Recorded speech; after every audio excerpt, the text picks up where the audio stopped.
மனித புரிதல்களுக்கெல்லாம் எட்டாத வாழ்க்கை வாழ்ந்தவர்கள் சித்தர்கள். மதம், மொழி, இனம் ஆகிய பாகுபாடுகளுக்கு அப்பாற்பட்ட இவர்களின் இருப்பே அந்த சூழ்நிலைக்கு ஒரு மகிழ்ச்சியை கொடுக்கும். படித்தவர், படிக்காதவர், பணக்காரர், எளியவர் என அனைத்து தரப்பு மக்களுக்கும் ஒரு தாயாக, தந்தையாக, சகோதரியாக, குருவாக, நண்பனாக, வழிகாட்டியாக விளங்கிய எண்ணற்ற குருமார்களில் வாழும் காளி என்று வணங்கப்பட்ட ஒரு பெண் சித்தர்தான் ஸ்ரீமா ஆனந்தமயி. பிருந்தாவனத்தில் கிருஷ்ண பகவான் வாழ்ந்த காலத்தில் அந்த ஊரே ஒருவித பரவசத்தில் இருந்ததாகச் சொல்வார்கள். அப்படிப்பட்ட ஒரு சூழ்நிலையைத்தான் ஆனந்தமயி வெளிப்படுத்தி வந்தார்.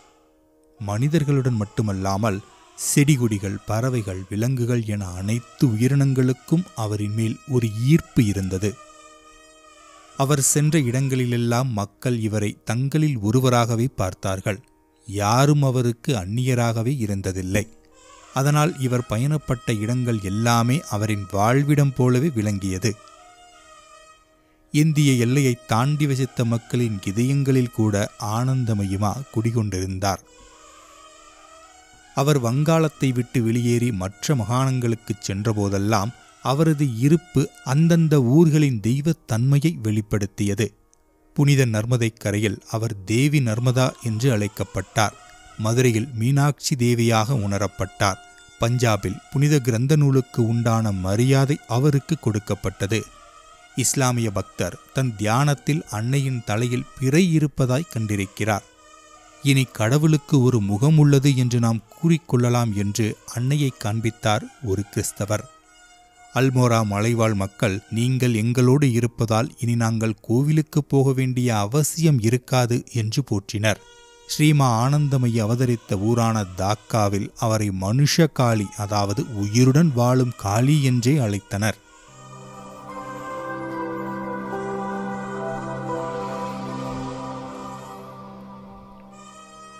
ஸ்ரீமா ஆனந்தமயி ஏப்ரல் 30, 1896 தற்போதைய வங்காளதேசத்திலுள்ள கியோரா என்ற சிறிய கிராமத்தில் ஒரு எளிமையான பிராமண குடும்பத்தில் பிறந்தார். பெற்றோர் அவருக்கு நிர்மலா சுந்தரி தேவி என்று பெயரிட்டனர். சிறுமி நிர்மலா தேவி துடிப்பான துள்ளித்திரியும் மான்குட்டியைப் போல இருந்தார். அக்கம்பக்கத்தில் இருக்கும் அனைவரின் பிரியத்தையும் பெற்றார். அவரால் அந்த வயதிற்கு என்ன வேலை செய்ய முடியுமோ அதனை செய்து கொடுப்பார். அக்கிராமத்தில் அதிக அளவில் இஸ்லாமிய குடும்பத்தினர் வாழ்ந்தாலும் அனைவருக்கும் நிர்மலாதேவி என்றால் மிக பிரியம். ஸ்ரீமா ஆனந்தமயியின் தந்தை வைஷ்ணவ சம்பிரதாயத்தை கடைபிடிப்பவர். பக்தி பாடல்கள் பாடுவதில் வல்லுனர். அவரின் பாடலுக்கு கல் நெஞ்சமும் கரையும். அவர் மனமுருகி பாடினால் அந்த தெய்வமே நேரில் இறங்கி வந்துவிடும் அளவுக்கு அவரின் குரலில் கருணை இருக்குமாம். அவரின் தாயாரோ அன்பும் பாசமும் கொண்டு குடும்பத்தை கவனிக்கும் ஒரு வீட்டு தெய்வம். மிகச் சாமானிய குடும்ப பெண் என்றாலும் அவரை கடந்து வந்தவர்கள் யாரும் அவரை அவ்வளவு எளிதாக மறந்துவிட முடியாது. அன்னைக்கு ஒரு 13 வயது இருக்கும்போது அக்கால வழக்கப்படி அவருக்கு ரமணிமோகன் சக்கரவர்த்தி என்பவருடன் திருமணம் நடந்தேறியது. திருமணத்திற்கு பிறகு தனது கணவரின் மூத்த சகோதரரான ரேவதி மோகன் பிரமோதாதேவி தம்பதியரோடு வாழ்ந்து வந்தார். கணவர் அப்புராவில் பணியாற்றிக் கொண்டிருந்தார். தனது பிறந்த வீட்டில் துள்ளித்திரியும் மான்குட்டியைப் போல பாடி ஆடி திரிந்தவருக்கு புகுந்த வீட்டின் கடமைகள் அணிவகுத்து நின்றது. சமைப்பது, வீடு கூட்டுவது, துணி துவைப்பது, குழந்தைகளை பராமரிப்பது என அனைத்து வேலைகளும் இவரின் மேல் விழுந்தன. இருந்தும் முகத்தில் சிறிதும் வெறுப்போ களைப்போ காட்டாமல் தன்னால் முடிந்ததையும் தனக்கு மீறிய அனைத்து வேலைகளையும் இழுத்து போட்டு செய்வார் அன்னை. அவருடைய கரிசனமான பேச்சும் சிரிப்பும் அன்பும் கணவரின் குடும்பத்தையும் வெகுவாக கவர்ந்தது. ஆனால் எவ்வளவு வேலை கொடுத்தாலும் அதை மகிழ்ச்சியோடு ஏற்றுக்கொண்டு நடந்து கொள்ளும் அன்னையின் இந்த மனப்பான்மை அவரது புதிய குடும்பத்தில் சில கவலைகளை ஏற்படுத்தியது. எப்படி இந்த சின்னஞ்சிறு பெண்ணினால் இவ்வளவு பெருந்தன்மையோடு நடந்து கொள்ள முடிகிறது என்று அவர்களுக்கு தோன்றியது. அன்னையின் குழந்தை பருவத்திலும் அவரின் பெற்றோர்களின் எண்ணங்களில் இதே பயம் இருக்கத்தான் செய்தது. சாதாரண சிறுமிகளைப் போல ஒரு விளையாட்டோ குறும்புத்தனமோ இல்லாமல் இருப்பது எப்படி சாத்தியம் என்று எண்ண வைத்தது. அன்னையோடு நெருங்கி பழகிய தோழிகளுக்கு கூட அவரின் நிலையை உணர்ந்து கொள்ள சில வருடங்கள் தேவைப்பட்டது. அன்னையிடம் பல ஆண்டுகள் பழகிய தோழி வாணியிடம் அன்னை அடிக்கடி இப்படி கூறுவார்: எது கடந்து போகிறதோ அதை அப்படியே விடு. அன்னையின் சேவை மனப்பான்மையின் சுற்றுப்பாதையில் யார் வந்தாலும் அவருடைய எல்லையற்ற இரக்கம் நிரம்பி வழிந்ததை யாரும் காணத் தவறவில்லை. குடும்பம், அயலவர்கள், வேலையாட்கள், விலங்குகள் மற்றும் தாவரங்கள் கூட தங்கள் நலனில் அன்னை கொண்டிருந்த உள்ளார்ந்த ஆர்வத்தின் மாயத் தொடுதலை உணர்ந்தன. அன்னையிடம் அசாத்தியமான நகைச்சுவை உணர்வு மேலோங்கி இருந்தது. தன் நண்பர்கள் செய்யும் தவறுகளை நகைச்சுவையோடு அதே சமயம் யார் மனதும் புண்படாதபடி வெளிப்படுத்துவார். அன்னை எப்போதும் ஒரு ஒழுக்கத்தை விரும்புவார்.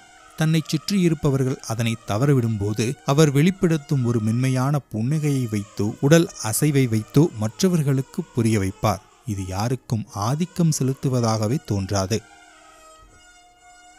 1915 திரு மோகன் சக்கரவர்த்தி மரணமடைந்த பின் தனது 18வது வயதில் இரு குடும்பத்தாரின் பரஸ்பர சம்மதத்துடன் அன்னை தனது கணவருடன் அவர் வேலை செய்யும் இடத்தில் தங்குவதற்காக அஷ்டகிராமிக்கு வந்தார். அன்னை தன் கணவரை போலேநாத் என்றே அழைப்பார். அன்னை அஷ்டகிராமத்திற்கு வரும் நேரத்தில் அவருடைய தாய் இவரிடம், நீ உன் தந்தைக்கு கொடுக்கும் அதே மரியாதையையும் பணிவையும் கணவனுக்கும் கொடுக்க வேண்டும் என்று கூறினார். தாயாரின் இந்த வேண்டுகோளை அன்னை தனது வாழ்நாள் முழுவதும் கடைபிடித்தார். போலேநாத் அன்னையிடம் இருந்து ஒரு நட்பு கலந்த மரியாதையை பெற்றார். அது அவருக்கு மிகவும் பிடித்திருந்தது. போலேநாத்தும் ஒரு விலை மதிப்பற்ற பொக்கிஷத்தை பாதுகாக்கும் பொறுப்பை தன் தோள்களில் அப்படியே வாங்கிக் கொண்டார். 1938 அவர் சமாதியடையும் வரை அன்னையை கவனமாகவும் கருணையோடும் கவனித்துக் கொண்டார். அன்னையின் திருமண வாழ்க்கை குறித்து நிறைய எழுதப்பட்டுள்ளது. அவர்களின் நட்புறவு, சாதனா, பிரம்மச்சரியம் குறித்து வார்த்தைகளால் விவரிக்க முடியாது. ஏனெனில் இதனுள் அவர்களுக்கு எந்த கருத்து வேறுபாடும் வந்ததில்லை. இது ஏன் அவரோடு சம்பந்தப்பட்டவர்களுக்கு கூட அந்த இடத்தில் ஒருபோதும் சந்தேகம் எழவில்லை. போலேநாத்ஜிக்கு பஜித்பூருக்கு பணியிட மாற்றம் செய்யப்பட்டதால் அவரும் அன்னையும் அஷ்டகிராமத்தில் இருந்து பஜித்பூருக்கு வந்துவிட்டார்கள். பஜித்பூர் நகரமானது அன்னையின் வாழ்க்கையில் மிகுந்த முக்கியத்துவம் பெற்றது. அங்கு வாழ்ந்த காலகட்டத்தில் அன்னை பல்வேறு தீவிர சாதனா செயல்முறைகளை கடந்து சென்றார் என்றாலும் சிறந்த குடும்பத் தலைவியாகவும் நிகரில்லா துணைவியாகவும் விளங்கினார். பணியில் இருந்து திரும்பிய போலேநாத்ஜியின் தேவைகளை அன்னை கவனித்துக் கொள்வார். அவரது இரவு உணவிற்கு பிறகு புகைப்பிடிப்பதற்கு ஒரு ஹுக்காவை தயாரிப்பது பற்றிய விஷயங்களை கூட அன்னைதான் செய்து வைப்பார். போலேநாத்ஜி உறங்கச் செல்லும் போது அவரிடம் தான் சிறிது சாதனாவில் ஈடுபட அனுமதி கேட்பார். அவரும் இதை உடனடியாக அனுமதிப்பார். அன்னை ஒரு அறையின் மூலையில் தரையில் அமர்ந்து ஹரி ஹரி ஹரி என்ற நாமத்தை ஜெபிக்க துவங்குவார். இந்த நாமங்களை அவரது சிறு வயதில் தன் தந்தையிடம் இருந்து கற்றுக்கொண்டார். நாமஜபம் ஆரம்பித்த சில நிமிடங்களில் அன்னை மகிழ்ச்சியின் உலகில் படிப்படியாக உள்வாங்கப்படுவதை போலேநாத்ஜி காண்பார்.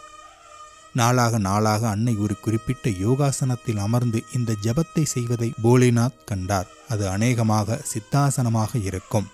ஆனால் அன்னைக்கு யோக ஆசனங்கள் பற்றி எந்த விஷயங்களும் தெரியாது என்பதும் போலேநாத்ஜிக்கு நன்றாக தெரியும். ஆனாலும் இந்த அமானுஷங்கள் அங்கு நடக்கும்.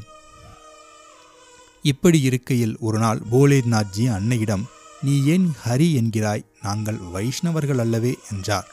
உடனே அன்னை அதற்கு, அப்படியானால் சிவா என்று சொல்லட்டுமா என்று கேட்டார். போலேநாத்ஜியும் ஒப்புக்கொண்டார். ஆனால் நாமத்தின் மாற்றம் சாதனாவின் கிரியாக்களில் எந்த மாற்ற விளைவையும் ஏற்படுத்தவில்லை. அன்னை இந்த நாமஜபத்தை செய்யும் சமயங்களில் அவர் எதையும் காட்சிப்படுத்துவதில்லை என்று கூறியுள்ளார். ஆனால் அவரது உடல் இந்த பிரபஞ்ச இசைக்கு ஒரு கருவியாக மாறியிருக்கும். அவர் உச்சரித்த எழுத்துக்களின் ஓசையோடு அவர் ஒன்றிவிட்டது போல தோன்றும். அவருக்குள் நாட்டிய சாஸ்திரங்களின் அதிபதி அமர்ந்து அவரது உடல் உறுப்புகளை இயக்கி ஆட வைப்பது போல பார்ப்பவர்களுக்கு தோன்றும். சில சமயங்களில் அவர் பல மணி நேரம் அசைவற்று அமர்ந்திருப்பார். அப்படிப்பட்ட சமயங்களில் அவரது உடலில் ஒரு பிரகாசமான வெளிச்சம் வெளிப்படும். இதுவும் பார்ப்பவர்களுக்கு நன்றாக தெரியும். ஒரு சாதகர் என்ற நிலையை கடந்து அடுத்த பரிமாணத்திற்கு சென்றுவிட்ட அன்னை இன்னமும் தான் ஒரு சாதகர்தான் என்று நடிப்பது போல அவரின் கணவருக்கு தோன்றும். இதன் காரணமாக சில அண்டை வீட்டாரின் எதிர்மறையான கருத்துக்களை அவரால் ஒதுக்கித் தள்ள முடிந்தது. அடுத்த 6 ஆண்டுகள் அன்னையின் ஆன்மீக பயிற்சிகள் முழு தீவிரத்தில் இருந்தன. தன் வாழ்க்கையையே ஒரு ஆன்மீக யாத்திரை போல வாழ்ந்தார். இந்த குறிப்பிட்ட நேரத்தில்தான் அவர் தனக்குத்தானே தீட்சை கொடுத்து கொண்டு ஒரு குறிப்பிட்ட ஆன்மீக முறையை பின்பற்றத் துவங்கினார். போலேநாத்ஜியும் தெய்வீக சக்தியின் மிகவும் சிறப்பான அரவணைப்பில் தான் இருப்பதாய் உணர்ந்து கொண்டார். இந்த வெளிப்பாட்டின் முதல் வருடத்தில் அன்னையிடம் இருந்து போலேநாத்ஜியும் தீட்சை ஏற்றுக்கொண்டார். அதன் பிறகு அவர்களது உறவு புதிய பரிமாணத்தை பெற்றது. குரு மற்றும் சீடரின் உறவு போன்று அமைந்தது என்றாலும் போலேநாத்ஜியின் விருப்பத்திற்கு முழுமையாக கீழ்ப்படிதல் மற்றும் மரியாதை என்ற அணுகுமுறையில் அன்னை ஒருபோதும் மாறவில்லை. அன்னை தனது வாழ்க்கையின் இந்த காலகட்டத்தை பற்றி குறிப்பிடுகையில், ஒரு மனிதன் தன்னை உணர்ந்து கொள்ள முயற்சிக்கும் சாதனங்களில் பல வகை உண்டு. ஒவ்வொன்றும் தனித்தனி வழிமுறைகளை கொண்டது. இது அனைத்தும் சேர்ந்துதான் என்னை உருவாக்கியது என்பார். பிந்தைய ஆண்டுகளில் துறவிகள், அறிஞர்கள் அல்லது ஆன்மீக தேடுதலில் உள்ளவர்களின் கூட்டங்களில் தனது அனுபவங்களை பற்றி பேசுவதற்கு அவருக்கு சந்தர்ப்பம் கிடைத்தது. அச்சமயங்களில் அவர் வெளிப்படுத்தும் விஷயங்கள் பண்டிதர்களை கூட ஆச்சரியப்பட வைக்கும். இப்படி ஒரு பரிமாணம் இருப்பதை அவர்கள் அப்போதுதான் உணர்ந்து கொள்வர். அப்படியிருந்தும் தனது பல வருட தீவிர சாதனாவின் போது தனக்கு தெரிந்தவற்றில் 1000ல் ஒரு பகுதியை பற்றித்தான் இப்போது நான் பேசுகிறேன் என்பார் அன்னை. அன்னையின் அதிசயங்கள் தொடரும்.